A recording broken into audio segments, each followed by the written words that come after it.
Subscribe now and press the bell icon. Never miss an update. नमस्कार साथियों, स्वागत करता हूं सबका इस YouTube चैनल पर जिसका नाम है स्टडी विद पीएन लोधा। मित्रों, रीट एग्ज़ाम 2021 हेतु हिंदी में जो न्यू टॉपिक ऐड हुए हैं आपके, उसमें एक टॉपिक है विराम चिन्ह। साथियों, बहुत ही इंपॉर्टेंट टॉपिक है क्योंकि नए टॉपिक अगर ऐड किए हैं तो उसमें से क्वेश्चन आना ही आना है। मैं यहाँ पर समस्त विराम चिन्हों को इस एक ही वीडियो में, छोटे से वीडियो में क्लियर कर दूंगा। आपको कभी भी विराम चिन्हों में कंफ्यूजन नहीं होगा, कभी भी। तो साथियों, वीडियो को अगर आप चाहते हो कि इसका मेरा कॉन्सेप्ट पूरी तरह से क्लियर हो जाए तो इस वीडियो को आप पूरा ज़रूर देखिएगा, क्योंकि वीडियो को पूरा देखोगे तभी आपका कॉन्सेप्ट इस टॉपिक से संबंधित पूर्णतः क्लियर होगा। साथियों, हाँ, आपने ये टॉपिक पहले पढ़ रखा होगा, लेकिन इस वीडियो को आप देखने के बाद आपके ज्ञान में बिल्कुल कहीं ना कहीं वृद्धि जरूर होगी मित्रों। तो चलिए वीडियो को शुरू करते हैं साथियों। तो मित्रों, रीट एग्जाम हेतु जो न्यू टॉपिक है हिंदी व्याकरण में विराम चिन्ह, उसको आज हम पढ़ने वाले हैं। मित्रों, चिन्ह का मतलब तो संकेत होता है और विराम का अर्थ होता है साथियों ठहराव या रुकना या ठहरना। आप कह सकते हो कि जब भी हम बोलते समय कहीं पर रुकते हैं तो उस ठहराव को, उस रुकने को ही क्या कहा जाता है मित्रों? विराम चिन्ह कहा जाता है।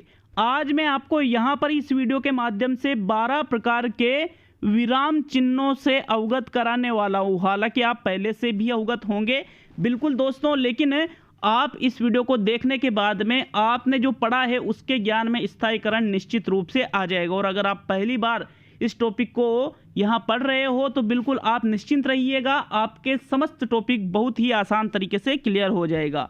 तो मित्रों, पहला जो विराम चिन्ह आता है वो है पूर्ण विराम चिन्ह। मैंने यहाँ पर ये इसका चिन्ह बना रखा है कि ये जो विराम चिन्ह है यहाँ पर ये पूर्ण विराम चिन्ह का संकेत है। इसमें मित्रों पूर्ण विराम चिन्ह होता क्या है कि वाक्य पूरा होने पर इसका प्रयोग होता है। जब भी हम कोई वाक्य लिखते हैं तो लास्ट में एक डंडा खींचते हैं, ये वाला, तो इसको ही क्या कहा जाता है? पूर्ण विराम चिन्ह। सीधी सी बात यह है, कोई भी वाक्य लिखा जाता है और उसके अंत में ये जो नीचे ये डंडा खींचा जाता है, इसको ही पूर्ण विराम चिन्ह कहते हैं। और इसका संकेत इस प्रकार का है, जो हमारी गिनती में एक लिखते हैं ना अपन, उसी प्रकार का पूर्ण विराम चिन्ह का संकेत होता है। साथियों देखिए, जैसे मैंने उदाहरण लिखे हैं, सुबह का समय था, तो उसके बाद में ये चिन्ह लगा दिया, तो ये कौन सा चिन्ह है? पूर्ण विराम चिन्ह है। फिर भारत मेरा देश है, लास्ट में जब वाक्य पूरा होता है ये डंडा लगा दिया, तो इसको ही क्या कहेंगे? पूर्ण विराम चिन्ह कहेंगे साथियों। तो आशा है आपको पूर्ण विराम चिन्ह अच्छी तरह से क्लियर हो गया होगा आपके। पूर्ण विराम चिन्ह का मतलब क्या होता है कि जब भी वाक्य के अंत में ये एक जैसा ये डंडा दिखता है आपको, इसको ही हम क्या कहते हैं? पूर्ण विराम चिन्ह कहते हैं साथियों। तो चलिए नेक्स्ट दूसरा प्रकार का विराम चिन्ह देखेंगे साथियों, अर्ध विराम चिन्ह। यहाँ पर अर्ध में थोड़ा लिखने में दिक्कत मिस्टेक है, ये अर्ध इस प्रकार से लिखते हैं। तो अर्ध विराम चिन्ह का ये संकेत होता है साथियों इस प्रकार से, ये इस प्रकार से, मतलब थोड़ा बड़ा बना है यहाँ पर। ये जो ये चिन्ह आपको दिख रहा है, ये अर्ध विराम का चिन्ह, अर्ध विराम का संकेत है। इस प्रकार से इसको बनाया जाता है। ऊपर तो एक बिंदी होती है, नीचे छोटा जो अपन नो लिखते हैं ना, उसका अर्ध रूप इसमें लिखा जाता है। साथियों, अर्ध विराम चिन्ह का प्रयोग कैसे होता है, इसका अर्थ क्या होता है? तो जहां वाक्य में कुछ समय हमें रुकना हो, कुछ समय, यहाँ पर तो जब हम वाक्य को पूरा करते हैं तभी पूर्ण विराम चिन्ह लगाएंगे, जबकि अर्ध विराम चिन्ह जो होता है वहाँ पर वाक्य में अगर आपको थोड़े से टाइम के लिए रुकना है तो आप इस चिन्ह का प्रयोग करते हो, अर्ध विराम चिन्ह का। मित्रों, एग्जाम में क्वेश्चन भी आएगा, जिसे यहाँ पर एक बार नोट ये पढ़ लेते हैं। इसका प्रयोग विपरीत अर्थ प्रकट करने के लिए भी किया जाता है। विपरीत अर्थ, जैसे विलोम शब्द होते हैं ना बहुत सारे विपरीत, जैसे दिन रात, माता पिता, तो इस प्रकार से। तो मित्रों, आकाश पाताल, इस प्रकार से जो विलोम शब्द है वो बिल्कुल कई सारे विपरीत होते हैं। तो विपरीत अर्थ को प्रकट करने के लिए भी अर्ध विराम का प्रयोग किया जाता है। जैसे भगत सिंह नहीं रहे और फिर ये जो चिन्ह लग रखा है ये ही है अर्ध विराम चिन्ह, वे अमर रहे। तो ये लास्ट में तो पूर्ण विराम चिन्ह हो गया, और ये जो बीच में हम थोड़े समय के लिए रुके थे ये क्या कहलाएगा? अर्ध विराम चिन्ह कहलाएगा। मित्रों, एक और उदाहरण है, नदी में बाढ़ आ गई और फिर ये अर्ध विराम चिन्ह लगा दिया, सब अपना घर छोड़कर जाने लगे। तो साथियों, ये दोनों ही वाक्यों में ये जो चिन्ह लग रहा है इसको ही हम क्या कहते हैं? अर्ध विराम चिन्ह। तो मित्रों, एग्जाम में क्वेश्चन इस प्रकार से आपके आ सकता है, जैसे क्वेश्चन आया कि भगत सिंह नहीं रहे वे अमर रहे, तो साथियों यहाँ पर ये जो चिन्ह लग रहा है इसकी पूछी जा सकती है कि भाई ये कौन सा चिन्ह है। तो साथियों आपका आंसर क्या रहेगा, अर्ध विराम चिन्ह। इस प्रकार से, यहाँ मैंने पहले बता दिया था, लिखने में थोड़ी मिस्टेक हुई थी, और ये भी क्या है, अर्ध विराम चिन्ह। तो साथियों पूर्ण विराम चिन्ह तो बाद में लगता है और अर्ध विराम चिन्ह बीच में लगता है कुछ समय रुकने के लिए, इस प्रकार से। चलिए अगला विराम चिन्ह देखेंगे साथियों, ये है अल्प विराम चिन्ह। तो 3 प्रकार के चिन्ह अभी हम तीसरे प्रकार पे आए हैं। पहला हमने पूर्ण विराम चिन्ह देखा और दूसरा हमने अर्ध विराम चिन्ह देखा। अब कौन सा देखेंगे, अल्प विराम चिन्ह, जिसका संकेत ये है, मैं यहाँ बना देता हूँ इस प्रकार से। ये जो थोड़ा सा अपन कोमा लगाते हैं ना नीचे, तो यही क्या कहलाता है, अल्प विराम चिन्ह कहलाता है साथियों।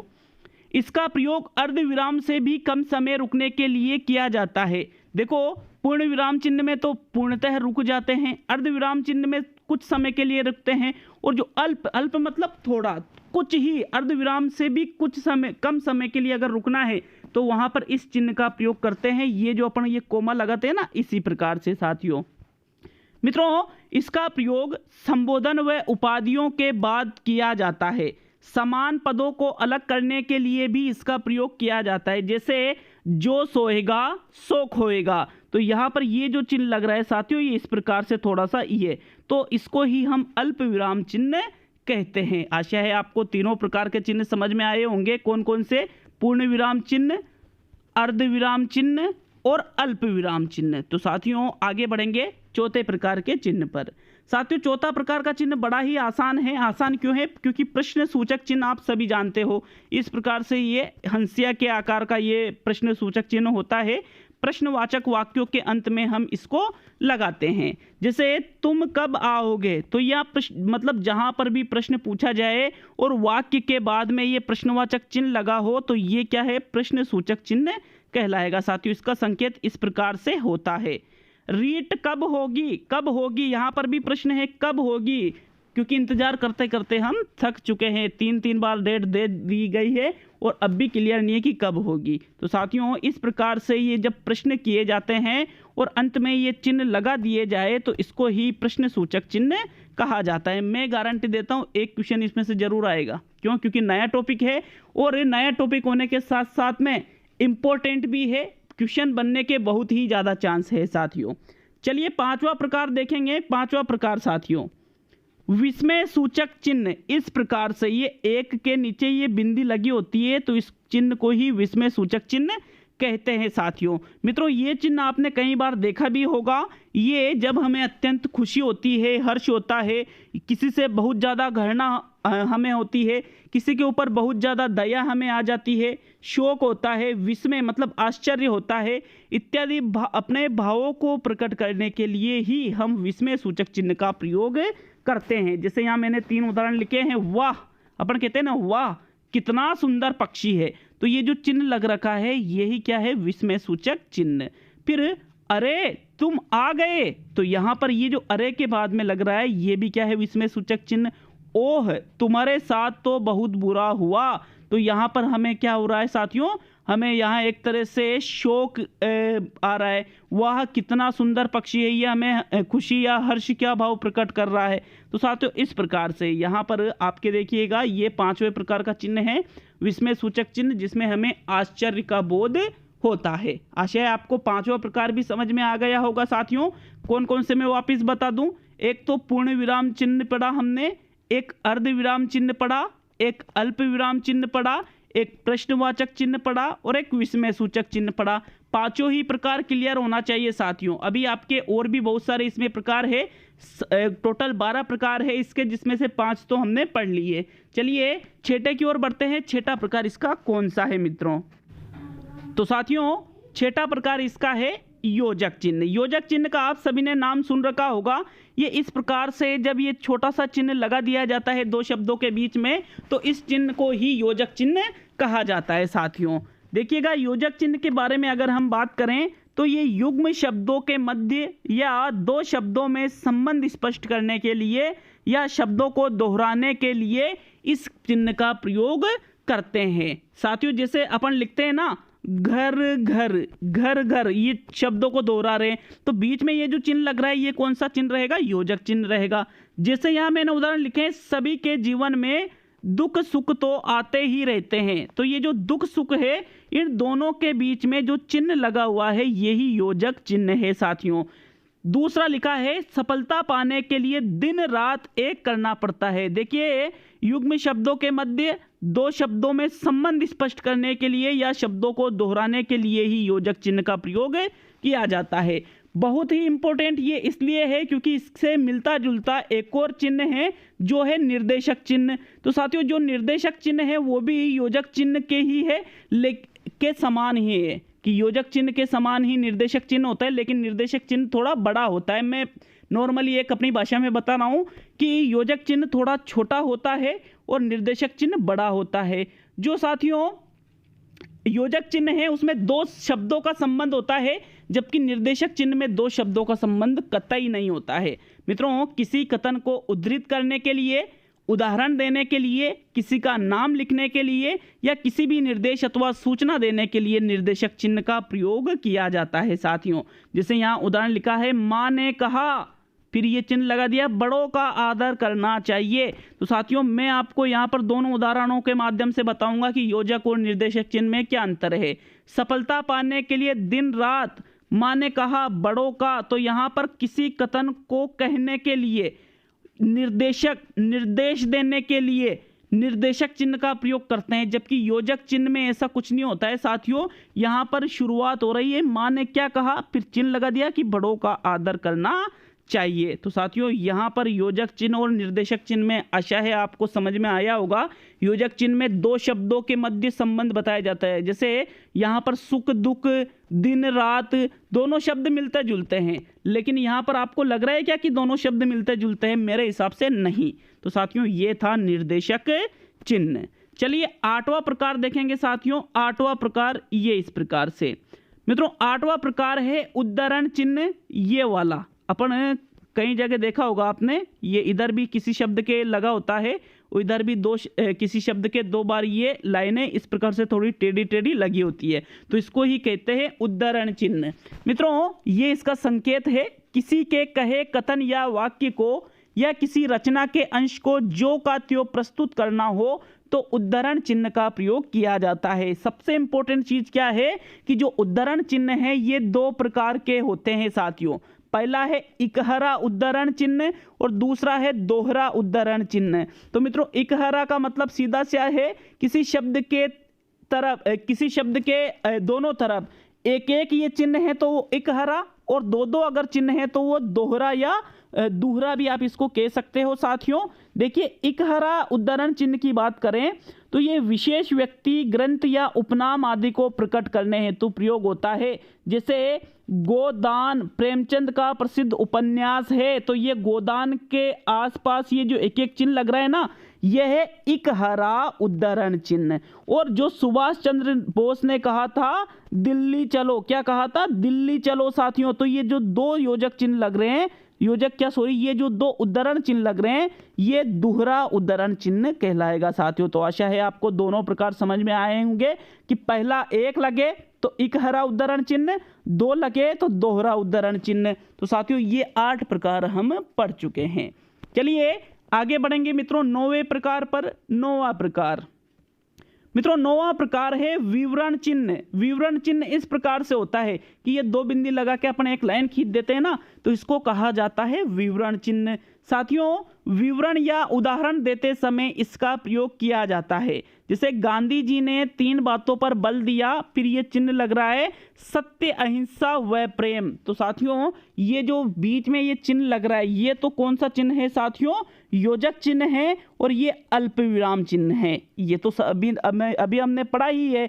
तो मित्रों, ये है विवरण चिन्ह, जो कि विवरण या उदाहरण देते समय इसका प्रयोग करते हैं। ये दो बिंदी और ये बीच में ऐसा जो चिन्ह है उसको ही विवरण चिन्ह के नाम से जाना जाता है साथियों। तो ये आपके 9वां प्रकार है विराम चिन्हों के अंतर्गत। चलिए नेक्स्ट 10वां प्रकार का चिन्ह देखते हैं, जो कि है कोष्टक चिन्ह।